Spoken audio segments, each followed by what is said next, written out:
주님과 조금 더 가까워지는 저와 여러분 되시길 바랍니다. 예, 조금씩 주님의 마음, 주님의 생각과 가까워졌으면 좋겠습니다. 50장 17절에서 20절만 보도록 하겠습니다.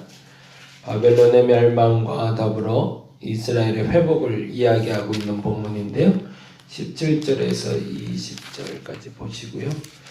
51장까지는 사실은 바벨론에 대해서 끊임없이 얘기하고 있어요. 그러니까 아마도 이거는 50장부터 51장까지는 예레미야에 대한 변호 아니면 변호일 수도 있겠다라는 생각이 드네요.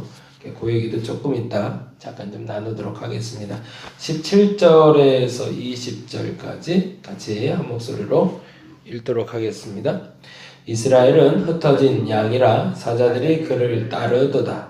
처음에는 아수르 왕이 먹었고 다음에는 바벨론의 느부갓네살 왕이 그의 뼈를 꺾도다. 그러므로 만군의 여호와 이스라엘의 하나님이 이와 같이 말하노라.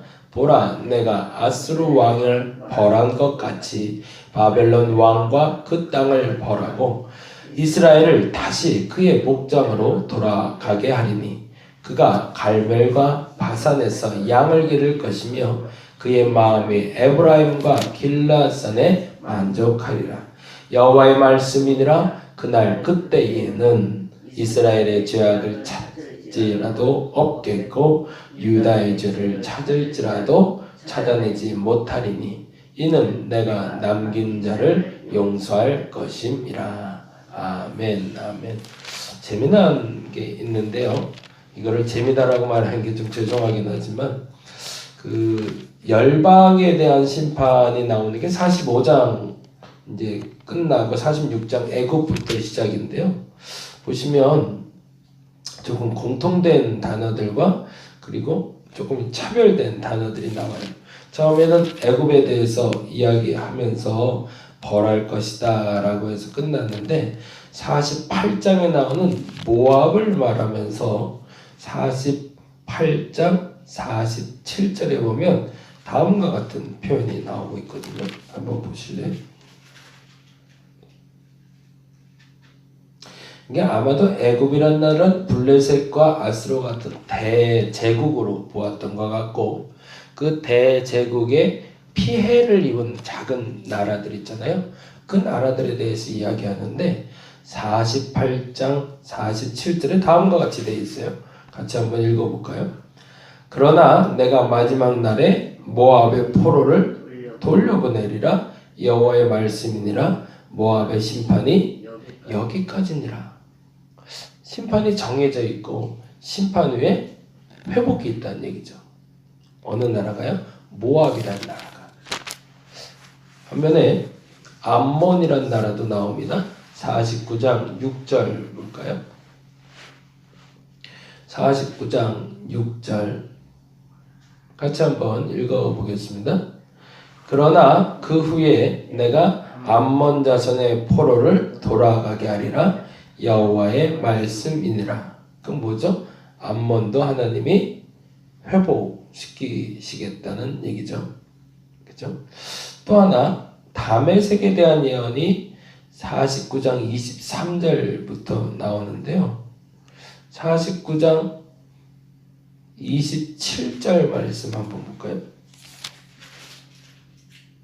27절 내가 다메섹의 성벽을 불을 지르리니 베나닷의 궁전이 불타리라. 근데 그 앞에 이렇게 되어 있습니다. 그 거리에 엎드러지겠고 모든 군사가 멸절될 거라고. 회복에 대한 말씀이 없어요. 더 심각한 건 게달과 하솔이라는 나라에 대한 심판인데 그게 28절부터 기록이 되는데 33절에 이렇게 되어 있습니다. 49장 33절에 같이 한번 읽어볼까요? 하솔은 큰 뱀의 거처가 되어 49장 33절입니다. 하솔은 큰 뱀의 거처가 되어 영원히 황폐할 거래요. 거기 사는 사람이나 그 가운데 머물러 사는 사람이 아무도 없게 될 거래요. 어떤 나라는 때가 되면 심판이 끝나고 회복되는데 어떤 나라는 황폐해져서 영원히 사라지는 나라가 있대요. 39절, 49장 39절도 엘람이라는 나라는 조금 독특하네요. 엘람은 같은 지역에 있는 하솔과 같이 이야기하고 있지만 하솔은 아무도 없이 될 거라고 얘기하지만 엘람은 다음과 같이 이야기합니다. 39절에 그러나 말일에 이르러 내가 엘람의 포로를 돌아가게 하리라. 회복시켜 주신다는 얘기죠. 우리는 어떤 마지막일까? 심판이 있는데 심판 후에 그 마지막 그루터기가 남아있는 사람인가? 심판 후에 그 그루터기조차도 사라지는 사람인가? 뭐가 문제일까? 한번 여러분 묵상해 보시고 그 답을 찾아보시면 조금 재미난 결론을 얻을 수 있을 것 같습니다. 표면상의 그리스도인이 아니라는 힌트입니다. 어제 요양원 가서 얘기할 때 그 이야기를 했는데 착하게 살면 구원 받습니까? 라는 질문을 던졌어요. 착하게 살면 구원 받습니다 라고 얘기했어요. 그렇죠. 착하게 살면 구원 받죠. 근데 그 앞에 붙는 단어가 있다고 그랬어요. 온전히 죄가 없이. 온전히 죄가 없이 착하게만 살 수 있다면 우리는 구원받을 수 있습니다. 근데 우리가 온전하게 죄가 없는 상태에서 착하게 살 수는 없다는 거죠. 다른 나라들에 대해서 반복적으로 이야기할 때 힌트 조건으로 나온 건 그들이 선하게 산 것도 있었다라는 겁니다. 그러나 그들은 악을 제거할 방법을 알지 못했고 결국엔 그 악이 지배하게 만들어 그 멸망을 본 나라들이 있고 어떤 나라들은 악이 있음에도 불구하고 그 악이 사라진 후에 구원의 회복을 보는 이들도 있다라는 거죠. 그 중에 조금 특별한 나라가 바로 이스라엘이라는 나라죠. 그리고 그 이스라엘이라는 나라를 이야기하며 50장부터 51장까지는 바벨론이라는 예레미야는 바벨론 사람들에게 자꾸 매국 정책을 썼다고 얘기했는데 그거 아니라는 표현이 이제 50장 51절에서 나오는 거죠. 왜냐하면 바벨론은 심판과 멸망을 말하고 있으니까. 그리고 그 멸망을 얘기하면서 17절에 다음과 같이 이야기합니다. 50장 17절 볼까요? 50장 17절 같이 한번 읽어보겠습니다.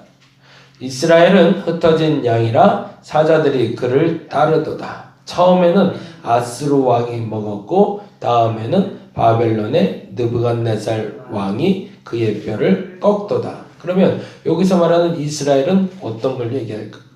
북쪽 나라 이스라엘과 남유다를 통칭하는 개념입니다. 여기서는 17절의 이스라엘은 남북 모든 이스라엘 국가를 통칭하는 백성으로 양이라고 표현을 했고 사자들이 따른대요.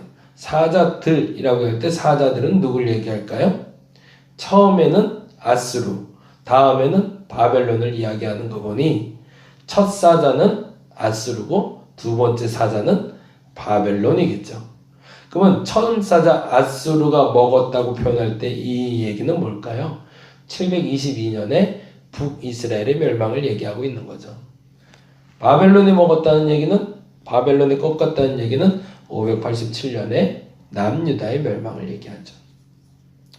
이스라엘은 흩어진 양이라고 표현을 합니다. 그러면서 아스르와 바벨론에 의해서 점령당한 역사적인 사건을 얘기합니다. 그러나 18절에 다음과 같은 이야기를 하고 있습니다. 18절 그러므로 만군의 여호와 이스라엘의 하나님이 거기다가 줄을 좀 쳐주세요.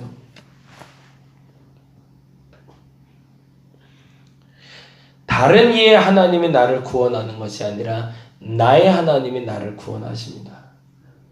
그 누군가의 기도로 구원받을 수가 없습니다.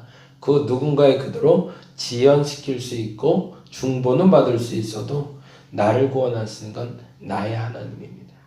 이스라엘의 축복은 나의 하나님이 있다는 겁니다. 만군의 여호와 이스라엘의 하나님이 이와 같이 말씀하셨다고 합니다. 만군의 여호와 나의 하나님이 이와 같이 말씀하셔야 됩니다. 뭐라고요? 보라, 내가 아스루 왕을 벌한 것 같이 바벨론의 왕과 그 땅을 벌할 것이라고.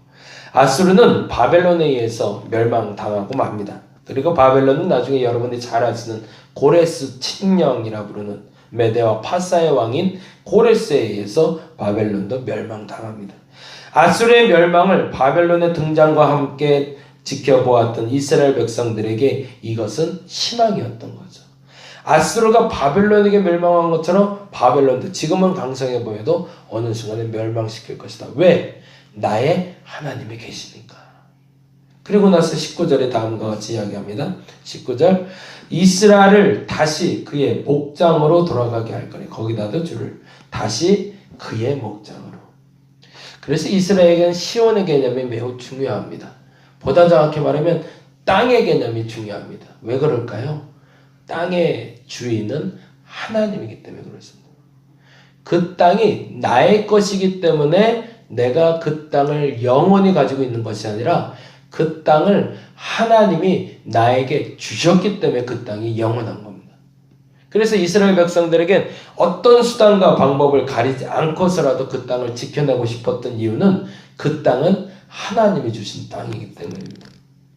저와 여러분에게 간직하고 싶은 그 무엇이 있었으면 좋겠습니다. 근데 그것은 내가 소유하고 있는 것이 아니라 하나님이 주신 것. 여러분이 하나님이 주신 것을 지켜낼 수 있다면 하나님은 그 사람을 보호하실 겁니다.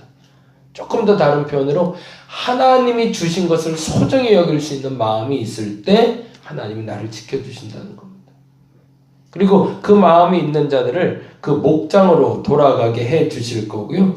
갈멜과 바산, 이곳은 그 북쪽 나라에서 가장 풍요로운 땅을 얘기합니다. 갈멜과 바산에서 양을 기를 것이며 그의 마음이 에브라임과 길라산에서 만족하리라. 이 네 가지 지역은 다 이스라엘, 그러니까 북이스라엘의 가장 풍요로운 땅들을 얘기합니다. 그 땅이 회복될 거라는 거죠. 그리고 더 중요한 건 20절이죠. 20절 말씀 볼까요? 같이 읽겠습니다.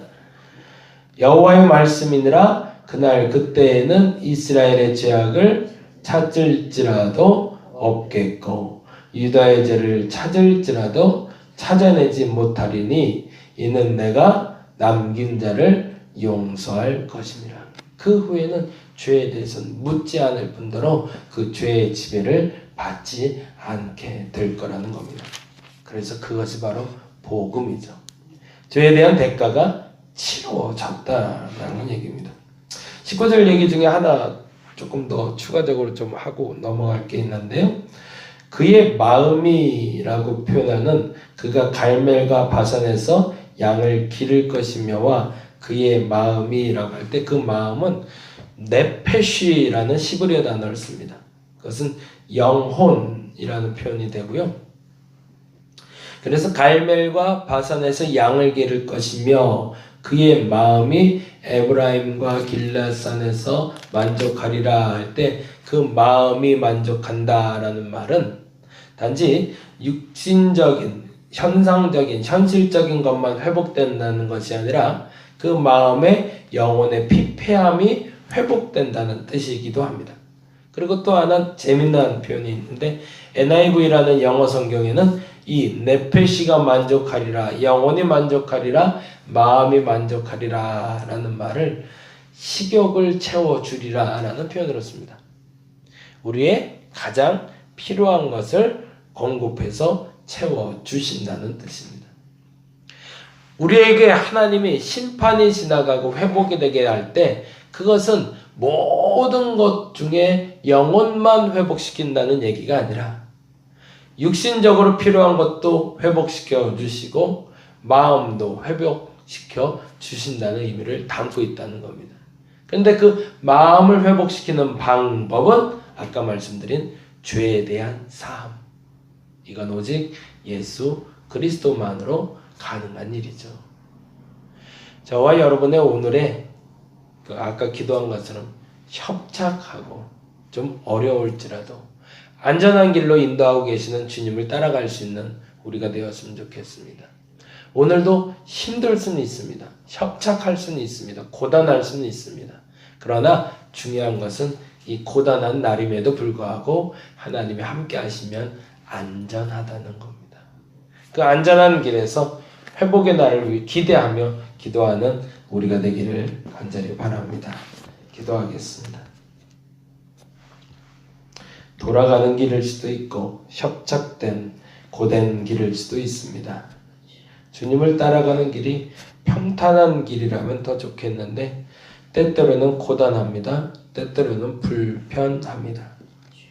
너무 협착하여 따라가기 힘들 것 같은 두려움도 느낄 때가 있습니다. 그러나 그 길이 안전한 줄로 믿습니다. 우리가 그 길에 서 있게 하시고 그 길을 따라가게 하여 주시옵소서. 그리고 비로소 도착했을 때 나를 제자리로 돌려주실 것이며 내 마음도 내 육신도 회복시킬 줄로 믿습니다. 그 믿음으로 나아가는 우리가 되게 하여 주시옵소서. 감사합니다. 고마우신 예수님 이름으로 기도드렸습니다. 다 같이 기도하고 돌아가겠습니다.